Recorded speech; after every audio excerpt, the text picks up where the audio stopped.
say that there may be no such things as highlights. Actually, still there are some developments worth mention. I've said my term is quite brief, but very intense in terms of activity. A few significant activities that I've done. Overall, I would say that I've been through thick and thin in Sri Lanka. I came here at the second lockdown, and then, as we all know, political turmoil, economic crisis. But at the end of my term, I've been able to see the country getting back to its foot. I mean, to use words of some political analysts, Sri Lanka is not out of the woods yet, but Sri Lanka is in the path of recovery, and we see the light at the end of the tunnel. And I've been very proud to be a part of that. As Thai ambassador to Sri Lanka, I've been able to contribute in terms of financial contribution and in-kind contribution by the initiative or by the recommendation of the Royal Thai Embassy in Sri Lanka, Thailand, the government sector as well as private sector in Thailand have been able to contribute to Sri Lanka during the crisis, the past crisis. We donated medical equipment as well as medical supply to hospital in Sri Lanka. Also, the Thai side was able to contribute financially through UNDP to help directly to the people of Sri Lanka. And Mahasangha of Thailand, the Buddhist clergies also help directly hands out to the people in rural area.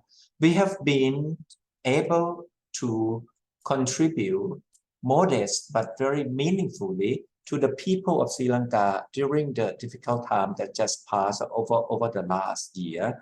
And it is quite interesting to note that it's not only Sangha, Mahasangha, the Buddhist clergy in Thailand that contribute to the people of Sri Lanka. Also, Christian, Sikhs, Muslim from Thailand, a kind of interfaith contribution have helped people of Sri Lanka of all religions across the pluralistic society of Sri Lanka, that part of the thing. And also some of the term highlight that you mentioned, it would be the most popular things that I've done is the repatriation of Thai Tusker Muturacha back to Thailand for urgent medical treatment temporarily back to Thailand. I was able to do that in a very friendly manner, in mutually beneficial terms for both countries. The most important thing is that as long as we see the mutual benefit that we get from this, it's just helping the elephant, which is beings. We are human beings, and elephant is also one of beings in this world. I was able to convince the Sri Lankan people at large that our mission to help improve welfare of the tusker to Thailand, where we have modern technology more readily available, personnel and all that. It's not that at this juncture, Sri Lanka is not ready to take care of the elephant, but Thailand at this juncture is more able to take care of the tusker.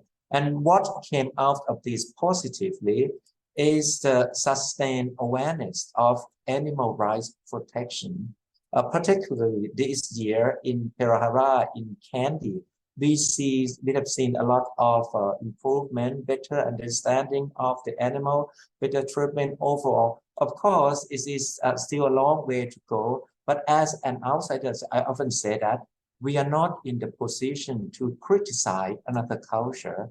when we are from different culture, there may be reasons behind the ways of people do things, so that we have to cope with them with kind understanding and empathy.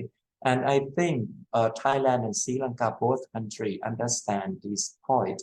So overall, the repatriation case, which could have turned into a kind of bitter experience, it has come out pretty quite beautifully, not in my word, but just some people who attended to the activities and have been part of it came to congratulate me. But I would say to them, I did say to them that it's not the job that I did.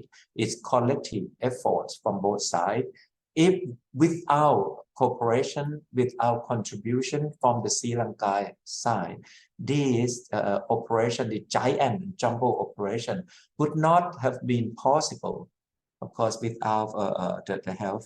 And some of the things that's going to happen, worth mention, is the expecting or imminent conclusion of the free trade agreement between our two countries, Sri Lanka and Thailand free trade agreement, which started rather in 2018 and had been stalled and restarted during my term.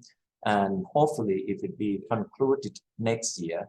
So if you mention highlights, these are some of the highlights that were mentioned that I have done almost at the end of my term here.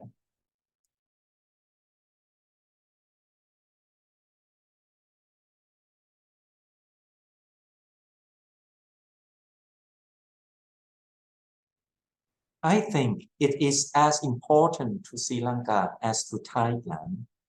I mean, we have been close together in many areas, but in terms of trade volume, I think we have to make best use of our unique ties in increasing the trade volume between our two countries.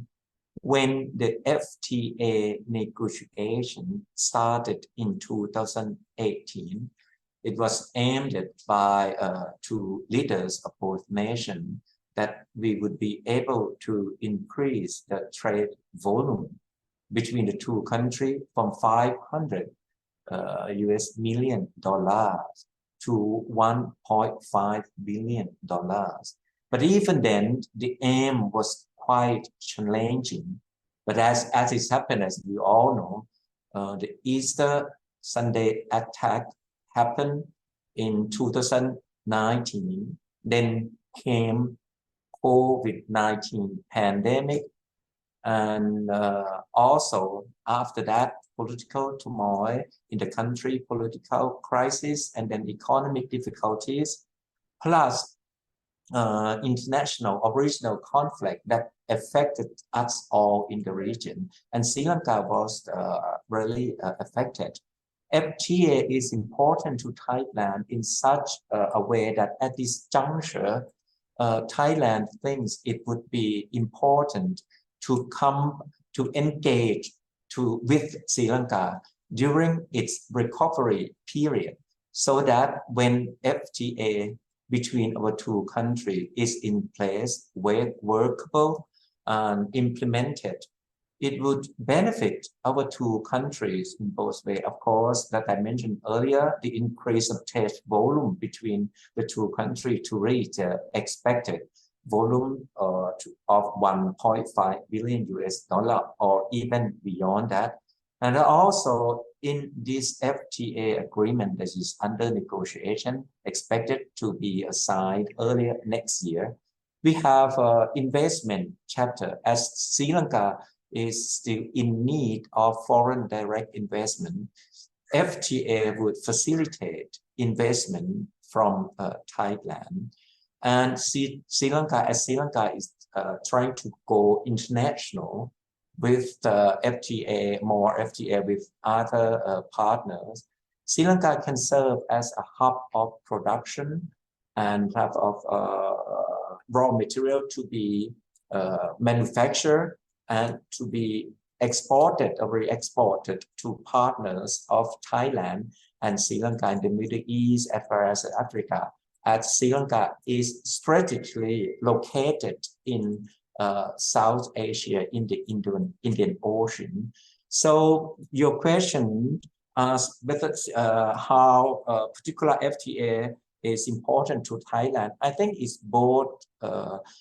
It is important to both our two countries at this crucial moment while Sri Lanka is recovering.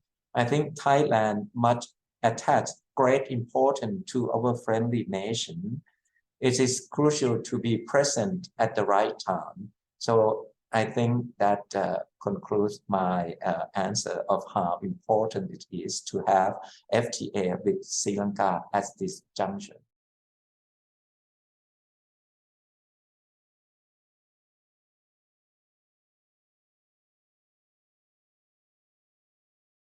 I have said that even though Thailand and Sri Lanka enjoy unique ties, strong bond and long-standing Buddhist ties since 800 years ago, but we should not be complacent. Complacency should be disregarded. We should strive for reinforcing our relations in all fields, including in the field of Buddhism. At this year marked a special occasion of 270 years of the Maha Upasampada with Upali Thelo and his delegation from Thailand, from Siam back then, coming over here at the invitation of Kiratisi Ratchasingha, the king of Kandy Kingdom, to come and revive, to perform greater ordination, higher ordination in Sri Lanka, thus reviving the tradition of Theravada in Sri Lanka. As we all know, but it was worth mentioning that when Thailand almost over 700 years ago, when the first kingdom of Thailand, Sukhothai, embraced Buddhism as religion of the nation, Siam, Thailand adopted the tradition of Sri Lanka. So that we call Theravada of Thailand back then, Lankavangsa. And then later in 1753, when Upali Thelo and his delegation came over, we established Siam Nikaya Siam Vangsa here. So this has been mutual benefits, and the two countries have shared long history of Buddhism together. And at this juncture, I also like to mention your Professor George Cook, Buddhism Diplomacy, the case of Thailand, that you have done the publication with also a kind of support from Royal Thai Embassy in Colombo. For the next project, we think we will make a translation into Thai of this publication so that the Thai public would be able to read, to realize, to understand the importance of Buddhism in promoting and reinforcing our diplomatic ties, the ties between the two countries. And on the whole, there are more meaningful activity during the recent past. Just after the economic crisis, a lot of pilgrims organized by private sectors have come to Sri Lanka, led by prominent monks and devotees from Thailand to come to Sri Lanka.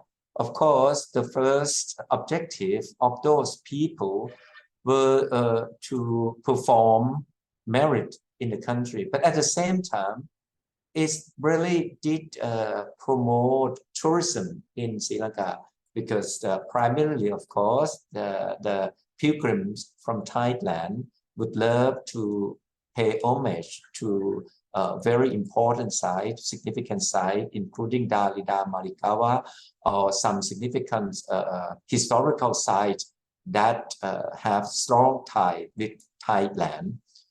But at the same time, with these people coming, they have had a chance, of course, to see some other things, to visit school or to visit the winter town, Uvara area. That's promoting tourism of Sri Lanka among Thai people. And as recent as the 24th of last week, on 24th of September, the Deputy Sangaracha Somdet Phat Thirayan Muni of Thailand, of Mahasangha from Thailand, had a chance to meet with the Honorable Prime Minister Gunawardena, Dinesh Gunawardena of Sri Lanka, at the Temple Trees. And more importantly, Sri Lankan Prime Minister just went to Thailand as in June to attend the 18th United Nations International Day of Vesak celebration 2023 in Thailand.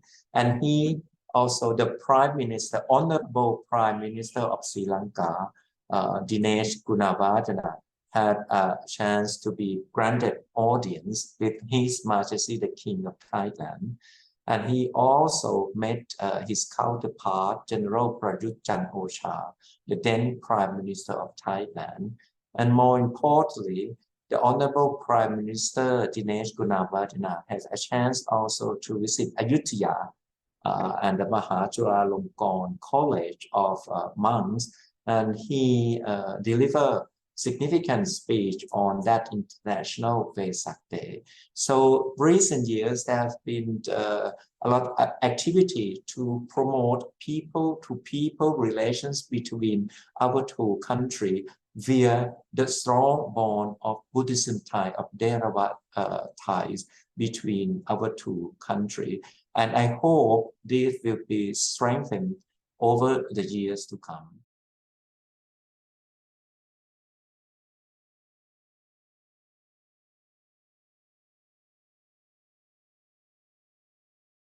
I would say that it's a kind also follow-up, as Sri Lanka was the host in the past year of BIMSTEC. When Thailand took over the chairmanship of BIMSTEC, like the new thing that Thailand did is foreign minister retreat, which is a chance for foreign minister of member state to come and talk freely in any matter, straightforwardly, unofficially, so that we will have frank exchange of idea without limitation. And that ideas and exchange of idea that come out of unofficial meeting have contributed to the development of the organization, including the reinforcement of BIMSTEC as a regional organization. And also they share the matter of concern regionally and globally. And with that retreat, they going to meet. They already met at UNGA, United Nations General Assembly, every year at the UN headquarters. And also Thailand also work for the direction of setting up a group of eminent person group on the future directions of BIMSTEC. And also the things that we talk and going to come up under Thailand chairmanship is the better coordination or significant coordination in terms of crisis, in case of a pandemic, epidemic, or disaster, or the possibility of setting up emergency fund, as well as the development of digital payment across the border, and even local currencies and on that. And the things that we think that we should improve in a kind of for the more physical connection is a BIMSTEC grid interconnection in terms of electricity sharing and cyber security, technology of agricultural area, as well as cultural and also the participation of younger generation to be able to contribute to the BIMSTEC future. And as follow-up of last year that India has contributed to the Secretariat of BIMSTEC, we will do a kind of development that help BIMSTEC to grow and to be more meaningful. As we all know at this juncture, geopolitically, BIMSTEC is a very viable and practical option for regional cooperation. In terms of economic, as the current chair of BIMSTEC, it has been one of Thailand's long-standing policy to support initiatives that would lead to a quick finalization of BIMSTEC FTA, BIMSTEC Free Trade Agreement, and Thailand, in the meantime, Thailand also strives for to urge all member states to consider mutual recognition arrangement and work with utmost flexibility to the finalization of BIMSTEC FTA. And as I mentioned earlier, Thailand will propose e-commerce platforms and marketplaces, also digital cross-border payment. And one of the things that we have to develop with BIMSTEC later is that it's also working towards engaging with external partners. Currently, BIMSTEC has formal relation with Asian Development Bank and the International Food Policy Research Institute. With these kind of cooperation, we complement BIMSTEC cooperation in terms of food security in the area, health crisis management, and sustainable development. That will help increase the agricultural trade in the regions also. And Thailand views that the regional grouping is as BIMSTEC as one, set up safeguards against crisis where food security is highly dependent on geopolitical events and domestic macroeconomic threats, and find ways to foster a common BIMSTEC voice and position in global matters with affect our region.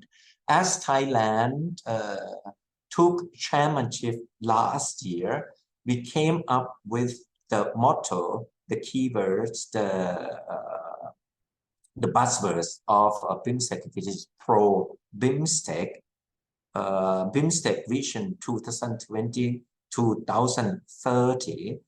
Pro stand for prosperous, resilient, and open by 2030. So once again, and in conclusion, Thailand would work for a stronger, vibrant, more effective, and result-oriented BIMSTEC with assistant cooperation of all member states, as including our friend of Sri Lanka.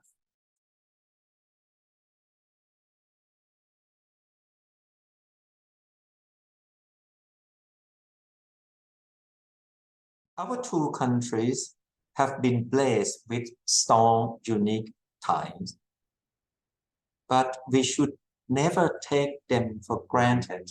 As I mentioned, as I said earlier, that we should not be complacent. Complacency is not the word to maintain our relations. Instead, we should strive for reinforcing our cooperation in all fields. Of course, in the future, very near future, when free trade agreement between our two countries come into effect, we, both government sector and private sector of both countries, must make best use of FTA between our two countries, be them investment opportunity, trades in more diversified goods. Of course, tariff will be reduced up or down to 0%. That will help promote trade between the two countries. And To achieve this aim, I think both the government and private sector, those prime mover of relations should come together and identify ways and means to improve our relation, to make it to be more concrete, outcome oriented. We have been blessed already with historical ties. From now on, we should work on and strive for a concrete outcome based on the framework that we have, be it the FTA or any other kind of agreement that we have.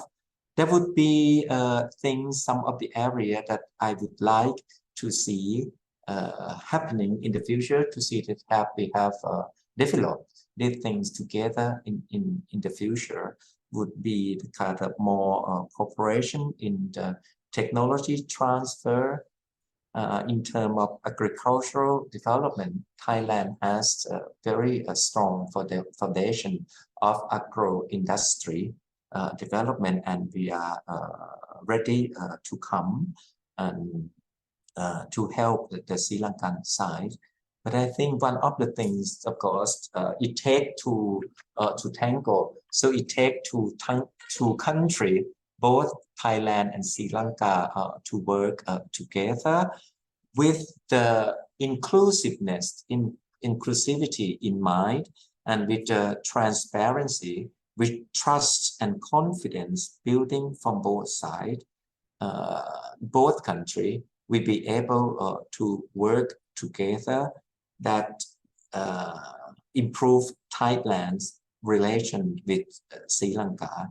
And also, I would like to mention that Thailand held its legislative election on May 14 this year of the 500 members of House of Representatives. And I think Sri Lanka next year would, of course, have a general election, presidential election, and legislative election after that. It would be appropriate, and I think it would be very beneficial for both sides to re-engage at the level of political level of members of House of Representatives from both sides. Of course, this friendship association of members of House of Representatives from both sides exists already and have existed for quite some time. But during the difficult time, as we all know, the relation between the two sides have been faded, subsided a bit, with the just election this year of Thailand House of Representatives, and next year election and the year after in Sri Lanka. I think it would be appropriate to renew this kind of relation. And also, I think people-to-people relations are very important.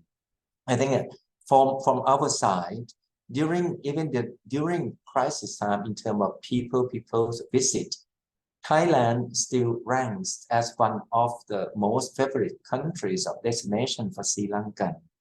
And I think Sri Lanka, on its own part, Sri Lanka should present itself as a country of more variety. I mean, to the Thai people, of course, that there are more things to see in Sri Lanka than temples and on the historical side. As a country, Sri Lanka has so many varieties to choose from and to present.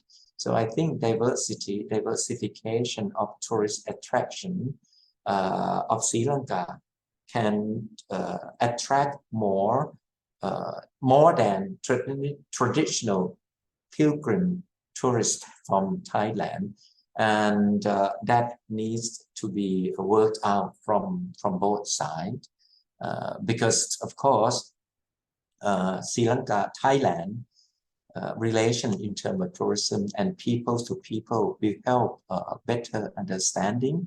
And some of the particular projects that we would like to do to work out on teaching Thai language to Sri Lankan. First, we may start teaching Thai language, basic Thai language to Buddhist monk from Sri Lanka, so that they can pursue their study with basic, of course, the study in Chulalongkorn Rajvidyalaya and Mahamangkut Rajvidyalaya, two prominent Buddhist college or university in Thailand. There are classes in English. Monks, international monks, will be able to get degree there. But it is also very useful to have basic knowledge of Thai language.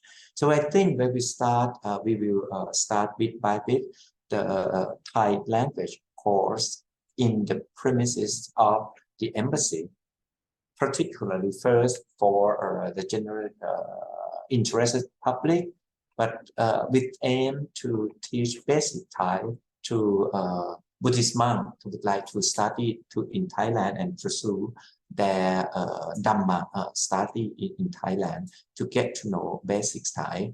When we start bit by bit with this group, and later we are going to introduce more so that Thai popularity, Thainess, or I would say Thai pop, or being Thai, or being in interest in Thai among the Sri Lankan public would increase. But of course, this thing will not benefit only Thailand, it will benefit Sri Lankan too. So the area that we should focus on in improving Thailand relation in Sri Lanka, I would say we have a strong Buddhist Thai already. We should work more for political leadership to meet more often, to review all the objectives that we have set during the past year and achieve that goal. The private sector with the FTA of Thailand, Sri Lanka being in place as early as next year, we should make best use of that FTA agreement to make the outcome more concrete. And on people and people relation, we are blessed with the love of the people for each other. I see no negative side of our relation at all, but still we should work more to reinforce that positive side of both sides, to get to know each other even better, and that will benefit both countries in terms of bilateral and in terms of regional cooperation, such as BIMSTEC. And also, the President Ranil even mentioned submit his interest of joining regional comprehensive economic partnership with Thailand could attend ASEAN member country and some dialogue partner that show strong intention, strong interest of Sri Lanka looking towards Thailand and its ASEAN member country. This is also a blessing for the start already. So we should take this opportunity, should take this benefit of interest in leadership of both regions to work more for a concrete outcome that I just cite some of the things that I mentioned already. On the end note, without any question from you, I think I must thank Sri Lanka. I think I have been blessed to be an ambassador in this country. No other country has given diplomats easier accessibility to all levels, and people are very hospitable and engaging, also welcoming. It makes our job a lot easier, and the accessibility that's been given to us has proved that we have been able to make an impact, to make a difference, to promote our relations even further, as we witnessed during the difficult time that Sri Lanka faced. Friendly countries have helped a lot and contributed, including Thailand, and we are proud to be part of that package of assisting Sri Lanka back to its standing and be able to see it forge ahead in the future. So I would say thank you, Sri Lanka, for giving us opportunity to work with the country and its people. Thank you.